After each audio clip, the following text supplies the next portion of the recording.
Good morning, dear student. Myself Pratima Jaiswal, your science teacher. This is class 5th online video, subject science, and I am your science teacher. बच्चों, today we are learn chapter 7, digestion of food. I hope you all have completed your work to till chapter 6.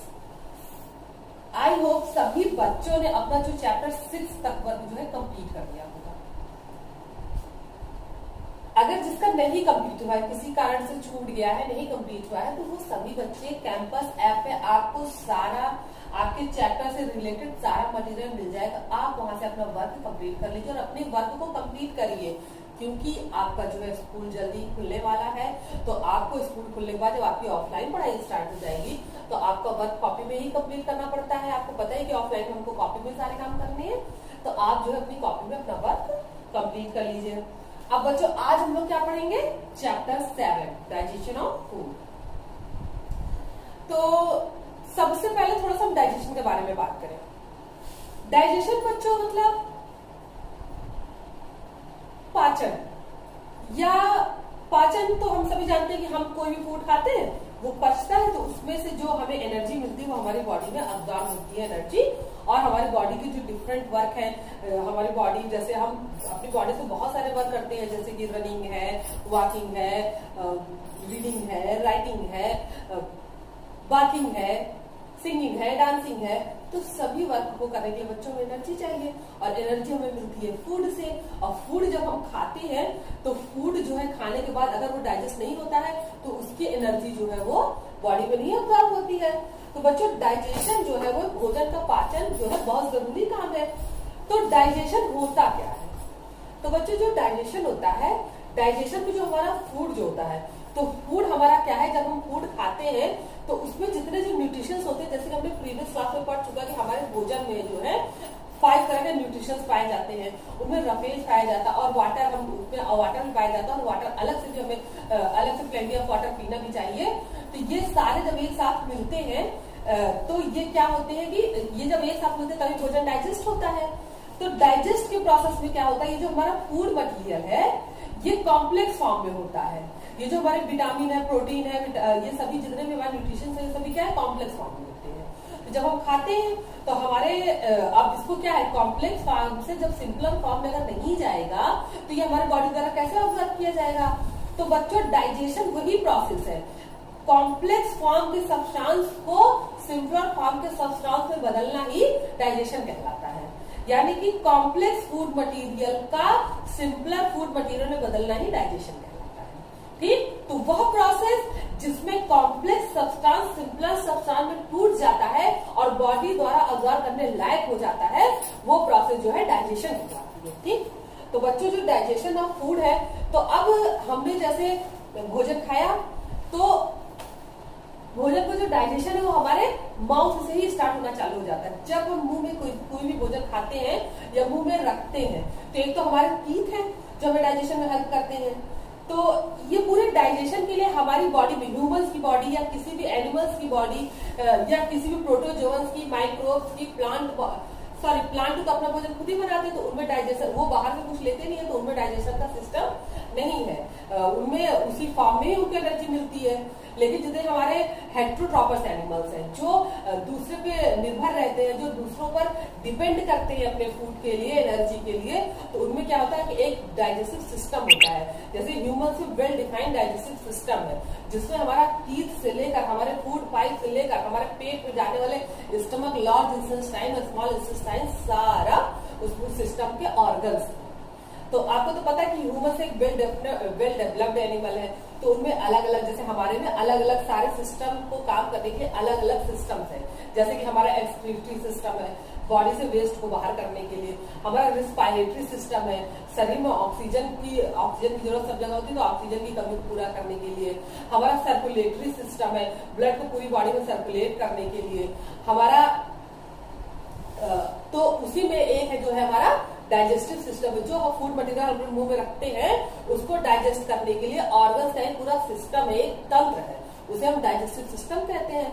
तो सबसे पहले हम अब digestion chapters पढ़ने से पहले हम अपने डाइजेशन की बात करें, ह्यूमंस की बात करें, तो ह्यूमंस में जो है डाइजेशन उनके मुंह से ही चालू हो जाता है।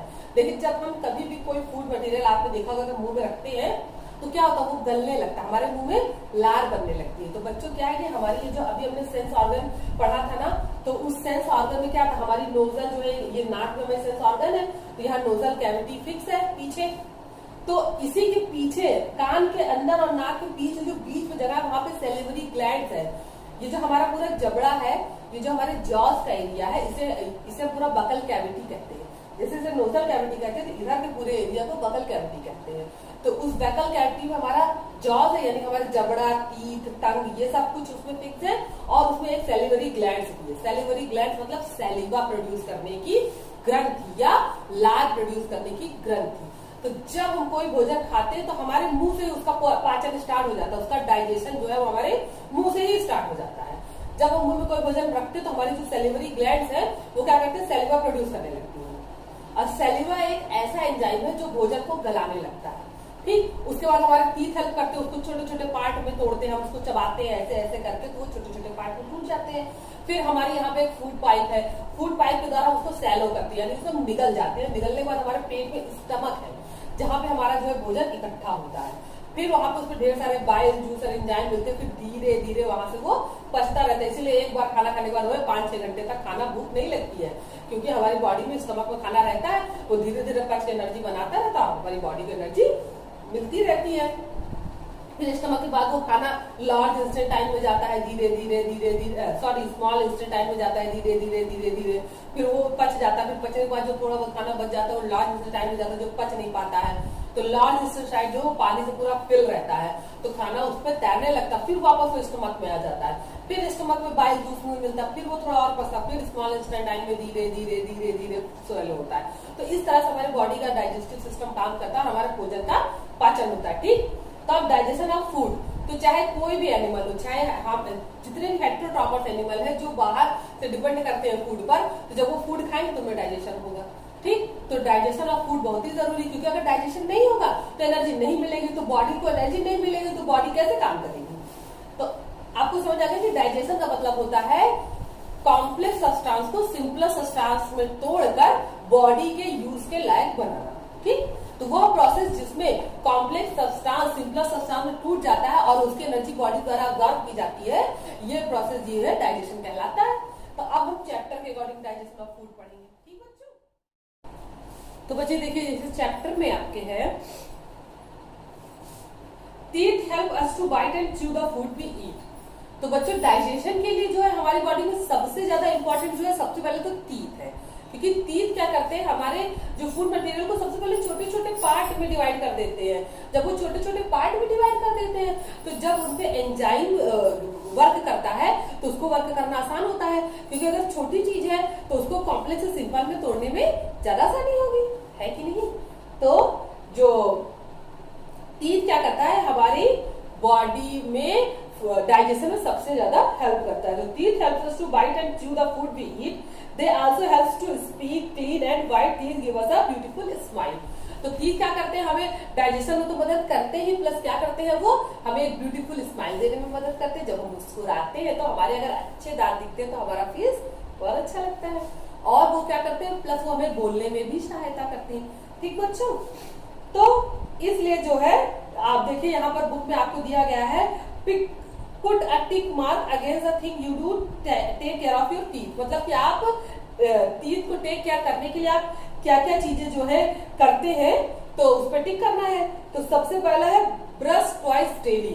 डेली जो है ब्रश करते हैं, तो बच्चे बिल्कुल सही बात है, अगर हम डेली ब्रश नहीं करेंगे तो हमारे टीथ खराब हो जाएंगे, तो ये उस पर टिक करेंगे हम।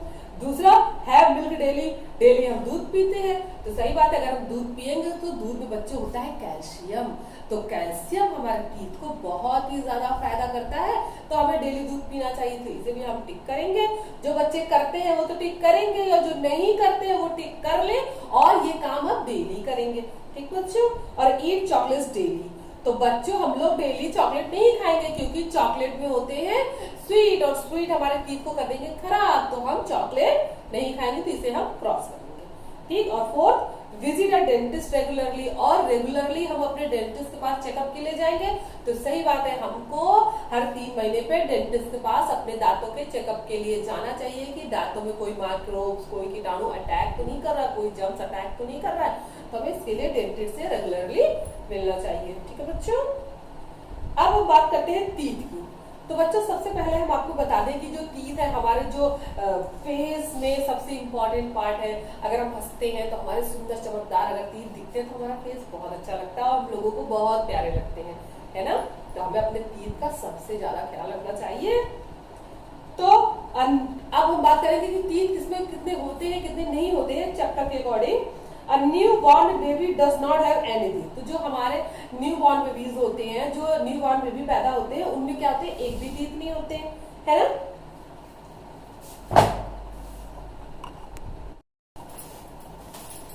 न्यूबॉर्न बेबीज में एक भी टीथ नहीं होते हैं। तो बच्चों उनमें क्या होता है कि उनका जो लाइफ में जो उनका फर्स्ट सेट ऑफ टीथ आता है, न्यूबॉर्न बेबी में जब एक भी टीथ नहीं होता तो धीरे धीरे जब वो 6 महीने के 8 महीने के हो जाते हैं तो 8 महीने बाद उनके टीथ निकलने स्टार्ट होते हैं। तो वो हाँ, एक बात आपको और बता दें कि ह्यूमंस को पूरी लाइफ में केवल 2 ही बार टीथ मिलते हैं। एक बार जब वो पैदा होते हैं तो उसके बाद जो टीथ आते हैं बच्चों, उन्हें मिल्क टीथ कहते हैं। ठीक है, जैसा कि यहाँ लिखा हुआ है कि the first set of teeth is called the milk teeth. Milk teeth are about 20 in number. तो जो फर्स्ट सेट ऑफ टीथ हमें मिलता है जब न्यूबॉर्न बेबी पैदा होते हैं तो उनके 8-10 महीने बाद जो दांत उनके अपने आप निकलते हैं तो वो मिल्क टीथ होते हैं, उन्हें हम दूध के दांत कहते हैं। तो वो हमारा फर्स्ट सेट ऑफ टीथ है। फिर जब बच्चा 10 साल का हो 8-10 साल का होता है तो धीरे धीरे उसके सारे मिल्क टीथ एक एक करके टूट जाते हैं और फिर उनमें फिर से नए टीथ आते हैं, नए सेट ऑफ टीथ आते हैं। ठीक है, तो between the age of 6 and 12 the milk teeth begin to fall off 1 by 1। तो जब बच्चा 6 से 12 साल के बीच में मिल्क टीथ जो है, दूध के दांत जो है वो एक एक करके गिरने लगते हैं। Hence the milk teeth are also called the temporary teeth। इसी वजह से जो मिल्क टीथ है उसको हम कहते हैं टेम्परेरी टीथ कहते हैं। ठीक बच्चों, फिर क्या होता है कि जब दूध के दांत एक करके गिर जाते हैं तो जब जहां से 2 दांत गिरता है वहीं पर दूसरा दांत निकलना चालू हो जाता है। तो जब दूध के सारे दांत गिरकर जो पूरा नया सेट आ जाता है उन्हें हम क्या कहते हैं बच्चों, उन्हें हम परमानेंट टीथ कहते हैं। क्योंकि परमानेंट टीथ की अगर हम अच्छे से देखभाल करें तो हमारी ऑल ओवर लाइफ हमारे साथ रहते हैं। और अगर हमने उनकी अच्छे से देखभाल नहीं की और परमानेंट टीथ भी हमारे टूट गए तो फिर हमें दोबारा यानी तिबारा हमको नहीं मिलेंगे, थ्राइस हमको टीथ नहीं मिलते, हमको ट्वाइस ही पूरे होल लाइफ में ट्वाइस ही टीथ मिलते हैं। एक बार जब हम पैदा होते हैं तो 8वें-10वें महीने बाद से हमारे टीथ निकलने लगते हैं, यानी कि हमारे मिल्क टीथ जिसे हम कहते हैं टेम्परेरी टीथ। और उसके बाद जब टेम्परेरी टीथ हमारे टूट जाते हैं तो हमें परमानेंट टीथ मिलते हैं और जिनकी संख्या होती है 32। परमानेंट टीथ की संख्या होती है 32। तो परमानेंट टीथ जो है नंबर में 32 होते हैं, वो हमें होल लाइफ हमारा साथ देते हैं अगर हम उनकी अच्छे से देखभाल करें तो। और अगर हम उनकी देखभाल अच्छे से नहीं करेंगे, हम ज्यादा चॉकलेट खाएंगे, हम ब्रश नहीं करेंगे, हम मिल्क नहीं पियेंगे तो हमारे क्या होंगे, परमानेंट टूथ भी जल्दी गिर जाएंगे और फिर हमारे दांत ही नहीं रहेंगे, हम बिना दांत के हो जाएंगे। ठीक बच्चों, तो आप लोग सभी ध्यान रखें कि ट्वाइस ही टीथ को होल लाइफ में मिलता है। जो पहला सेट ऑफ टीथ है उसे हम टेम्परेरी टीथ कहते हैं, जो नंबर में 20 होते हैं और वो मिल्क टीथ होते हैं। और जो दूसरा सेट ऑफ टीथ है परमानेंट टीथ, वो नंबर में 32 होते हैं। ठीक बच्चों, तो अब हम बात करेंगे स्ट्रक्चर ऑफ टीथ की कि स्ट्रक्चर ऑफ टीथ क्या होता है। तो ये देखिए, तो बच्चे ये टीथ का स्ट्रक्चर है। इसमें देखिए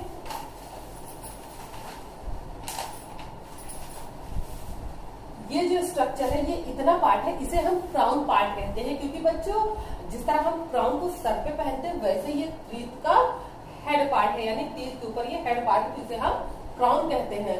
और ये जहां पे ये जॉ से फिक्स होता है इसे हम नेक कहते हैं। दांत की गर्दन, जैसे गर्दन हमारे बीच में होता है उसी तरह क्राउन के नीचे ये गर्दन होता है, वैसे ये नेक पार्ट है, वैसे हम रूट पार्ट कहते हैं, यानी दांतों की जड़ कहते हैं, रूट पार्ट कहते हैं। ठीक है बच्चों, तो हमारा जो टीथ है ये भी हमारा 3 पार्ट में बना होता है। सबसे ऊपरी पार्ट इनेमल का बना होता है।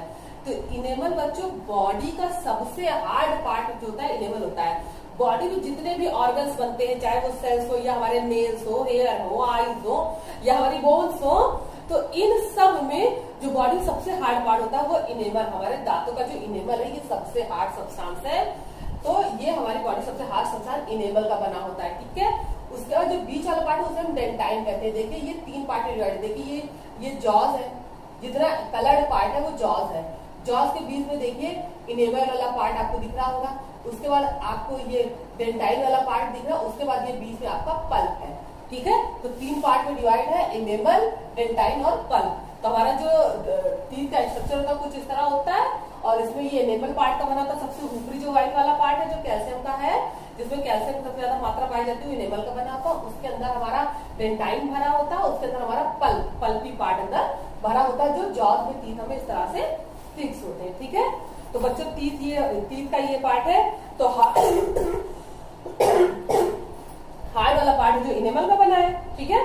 तो आपको टीथ का स्ट्रक्चर समझ में आ गया, बाकी आपके बुक में भी दिया है, आप यहाँ से भी इसका क्लियर फिगर है, आप इसको यहाँ से समझ सकते हैं, ठीक है बच्चों। अब हम बात करेंगे टाइप ऑफ टीथ की। तो हमारे पूरे जो परमानेंट टीथ है वो हमारे 32 है, ठीक। तो 32 टीथ में सब 4 तरह के टीथ पाए जाते हैं। सबसे पहला इंसीजर टीथ, दूसरा कैनिन्स टीथ, तीसरा प्रीमोलर टीथ और चौथा मोलर्स टीथ, ठीक बच्चों। ये जो हमारा इंसीजर टीथ है, ये देखिए आपकी बुक में भी लिखा है, incisor the teeth help in cutting and biting off the piece of food. तो जो इंसीजर टीथ होता है वो हमारे खाने को उसको काटने और बिट यानी बाइट करने में मदद करता है। ये जो हमारे आगे के 4 टीथ हैं, आप देख रहे हैं ऊपर 1 2 3 4, ऐसे नीचे भी 4 है जो पतले फ्लैट है, जिनका शेप जो है आगे चाकू जैसा है। तो ये क्या करते हैं, हम किसी भी फूड मटेरियल को जब खाते हैं तो अपने आगे के 4 दांत से तो खाते हैं, ऐसा रखते हैं और कट करते हैं। तो इंसीजर जो है वो कटिंग और बिटिंग के काम आता है, इसे हम इंसीजर टीथ कहते हैं। ये पूरे 32 में से 8 इंसीजर टीथ एक परमानेंट टीथ के सेट में होते हैं, एक और ऊपर और नीचे, क्लियर। उसके बाद कैनिन्स टीथ। तो बच्चों ये नुकीले टीथ होते हैं, ये क्या करते हैं, बड़े बड़े फूड मटेरियल को जब बिटिंग हो जाता है तो उसको टीरिंग का काम करते हैं, चीरने फाड़ने का काम करते हैं। तो बच्चों ये जो कैनिन्स टीथ है ये नुकीले होते हैं। ये देखिए इंसीजर 4 इंसीजर बोल, ये देखिए ये जो नुकीले टीथ है ये संख्या में होते हैं 4, एक इधर एक इधर एक इधर एक इधर, यानी 2 ऊपर 2 नीचे। इंसीजर के जस्ट बगल कैनिन्स टीथ होते हैं जो टीरिंग का काम करते हैं। तो बच्चों टीथ की संरचना देखकर हम पता कर पाते कि कौन से जो एनिमल है वो कॉर्निवोरस है, कौन से हार्बीवोरस। तो जो हार्बीवोरस होंगे उनमें कैनिन्स टीथ यानी ये नुकीले टीथ नहीं पाए जाएंगे, उनमें केवल कटिंग बिटिंग वाले टीथ इंसीजर और मोलर्स पाए जाएंगे, ठीक। तो अभी हम इसको डिस्कस करते, पहले भी पूरा डिस्कस कर ले। तो इंसीजर जो होते हैं 8 होते हैं 32 में, और कैनिन्स होते हैं 4, कितने हो गए 8 और 4 12। अब हमारे मोलर्स, तो बच्चों कैनिन्स से जस्ट बगल तो छोटे छोटे चौड़े दांत हैं, थोड़े चौड़े दांत हैं, इंसीजर से थोड़े चौड़े, तो ये मोलर्स हैं। ये खाने को और छोटे छोटे टुकड़े में डिवाइड करते हैं, उन्हें हम प्री मोलर्स कहते हैं, ठीक। और उसके बाद जो है उन 2 मोलर्स से बगल जो है 3 फ्लैट और चौड़े चौड़े टीथ हैं, उन्हें हम मोलर्स टीथ कहते हैं, जो हमारे खाने को ग्राइंडिंग का काम करते हैं, पीसने का काम करते हैं। जैसे मिक्सी हमारे खाने को ग्राइंड कर देती है, वैसे मोलर्स हमारे फूड मटेरियल को ग्राइंड कर देता है। तो हमारे इंसीजर टीथ हो गए कितने, पूरे मुंह में 8 और ऊपर और नीचे, 4 हमारे कैनिन्स हो गए 8 4 12। हमारे मोलर्स कितने हो गए, 2 ऊपर 2 नीचे, 2 ऊपर 2 नीचे, कितने हो गए 8, यानी 12 और 8 20 टीथ कंप्लीट हो गए। और जो हमारे मोलर्स है वो 3 ऊपर 3 नीचे, 3 ऊपर 3 नीचे, यानी 6 ऊपर 6 नीचे 12 टीथ, ठीक। तो 20 और 12 मिला के 32 टीथ हो गए, ठीक है। तो मोलर्स हमारे जो है वो 12 होते हैं पूरे जॉज में, सबसे पीछे लगे रहते हैं 3, इधर नीचे 3 और इधर 3 और इधर 3, ठीक है। आई थिंक आपको टाइप्स ऑफ टीथ सबको समझ में आ गया होगा कि हमारे 4 तरह के टीथ कहाँ कहाँ सेट है और क्यों क्यों सेट है।